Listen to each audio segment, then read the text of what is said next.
का आगाज हो गया है और साल 2026 में पश्चिम बंगाल सहित 5 राज्यों में विधानसभा के चुनाव हैं। लिहाजा बीजेपी में भी संगठन स्तर पर नए बदलाव की आहट सुनाई दे रही है। बीजेपी में नए अध्यक्ष की खोज लंबे वक्त से हो रही थी। पार्टी के राष्ट्रीय अध्यक्ष होते हुए जेपी नड्डा के पास स्वास्थ्य विभाग की भी जिम्मेदारी है। ऐसे में कार्यकारी अध्यक्ष के तौर पर युवा चेहरा लाया गया। बिहार विकास में मंत्री और युवा नेता नितिन नवीन को पार्टी ने बड़ी जिम्मेदारी सौंपी और राज्य से बाहर निकालकर राष्ट्रीय पटल पर लाकर बिठा दिया। संयोग देखिए कि बीजेपी 45 साल की है और कार्यकारी अध्यक्ष नितिन नवीन भी 45 साल के हैं। इसे बीजेपी में तीसरी पीढ़ी को तैयार करने की कवायद भी माना जा रहा है, जिसकी शुरुआत हो चुकी है और जिम्मेदारी सौंपी गई है एक युवा चेहरे को जो सौम्य है, जिसका स्वभाव मृदुल है, छवि बेदाग है, कुशल संगठन करता है, लंबा राजनीतिक और प्रशासनिक अनुभव है, चाहे वो संगठन स्तर पर हो या फिर सरकार के स्तर पर। नितिन नवीन ने हर जगह अपने नेतृत्व का लोहा मनवाया है, निर्विवाद और निर्भीक होकर के हर जगह काम किए हैं।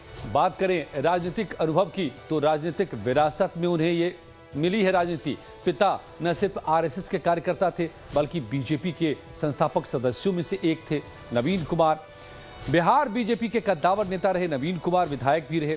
पिता के साए में नितिन नवीन ने राजनीति का गुर भी सीखा। बीजेपी युवा मोर्चा से होते हुए बीजेपी की मुख्य धारा में शामिल हुए और साल 2006 में पटना के बांकीपुर विधानसभा सीट पर हुए उपचुनाव में शानदार जीत दर्ज की और पहली बार बिहार विधानसभा की सीढ़ियां चढ़े। 2006 के बाद लगातार 4 बार बांकीपुर सीट बीजेपी की झोली में डाला, चाहे वो 2010 का विधानसभा चुनाव हो या फिर 2015, 2020 या फिर 25। हर बार नितिन नवीन ने जीत दर्ज की। इतना ही नहीं, नितिन नवीन में 2 बार मंत्री भी रहे।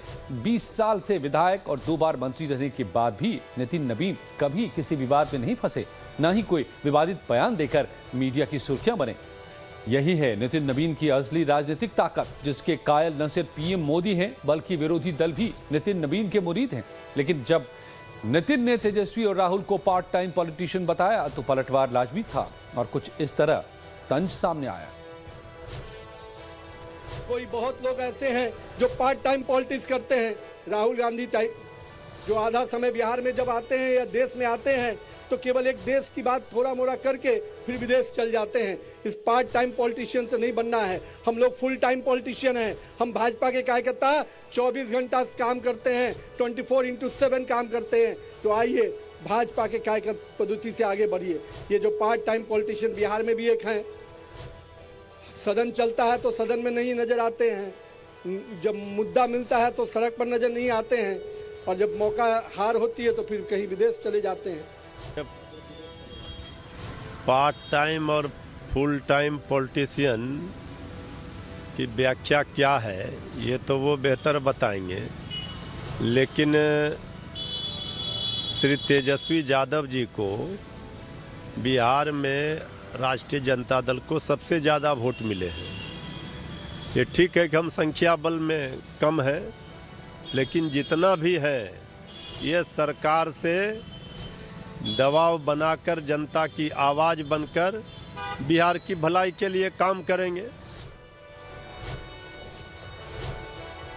तो बीजेपी के नए कार्यकारी अध्यक्ष नितिन नवीन के लिए सबसे बड़ी चुनौती है 5 राज्यों में होने वाले विधानसभा चुनावों में बीजेपी के लिए सत्ता का द्वार खोलना, चाहे वो ममता का गढ़ पश्चिम बंगाल हो या फिर डीएमके का गढ़ तमिलनाडु।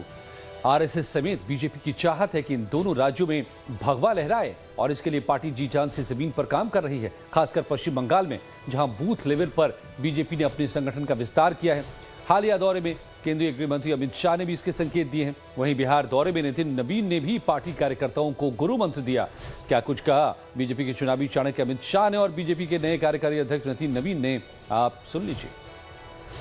भ्रष्टाचार से पूरी बंगाल की जनता त्रस्त है। रोजवेली चिटफंड घोटाला, कैश फॉर क्वेरी घोटाला, एसएससी घोटाला, नगर पालिका नगर नियम का भर्ती का घोटाला, गाय तस्करी का घोटाला, राशन पीडीएस का घोटाला, मनरेगा का घोटाला, पीएम आवास का घोटाला, इतने सारे घोटाले हैं। बंगाल जैसे गरीब राज्य के अंदर 27 करोड़, 20 करोड़, 15 करोड़ ये राशि मिल रही है, आपकी कोई अकाउंटेबिलिटी नहीं है। समाज में सर्व सुलभ रहना, समाज के साथ जुड़कर काम करना, और हर व्यक्ति को अपने परिवार बोध से जोड़ना। मैं ये मानता हूं कि उनके उस गुण को मैं अपने अंदर प्रयास करता हूं कि मैं भी आत्मसात करूं, और आज के दिन इनको नमन कर रहा हूं। बस इतना ही कहूंगा, जिस प्रकार का सपना उन्होंने बिहार के लिए देखा था, लगातार बिहार में उस प्रकार के विकास की योजनाओं को एनडीए सरकार बढ़ा रही है।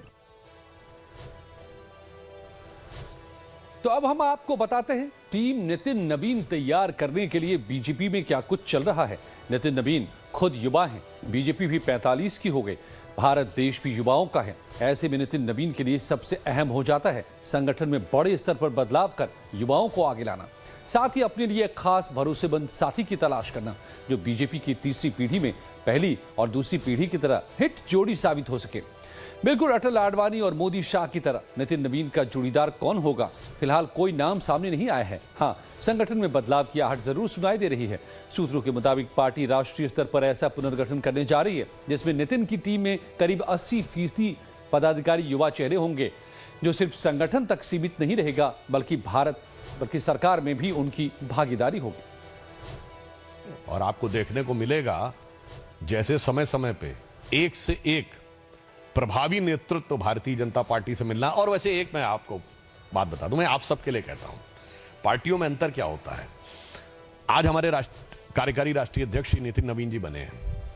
आप में से किसी को इस विषय की जानकारी नहीं होगी बनने से पहले। जब श्री नड्डा जी बने थे 2-3 साल पहले, किसी को क्या जानकारी थी क्या? श्री अमित शाह जी बने उससे 2-3 साल पहले किसी को जानकारी थी? श्री नितिन गडकरी जी बने उससे पहले कोई 2-3 साल पहले किसी को जानकारी थी? श्री राजनाथ सिंह जी दिसंबर 2005 में बने, 2-3 साल पहले किसी की जानकारी थी? ये होता है कार्यकर्ता आधारित व्यवस्था। और आज मैं आपसे पूछूं, जब अमृत काल समाप्त होगा 2047 में भाजपा का राष्ट्रीय अध्यक्ष कौन होगा, कोई नहीं बता सकता आप में से।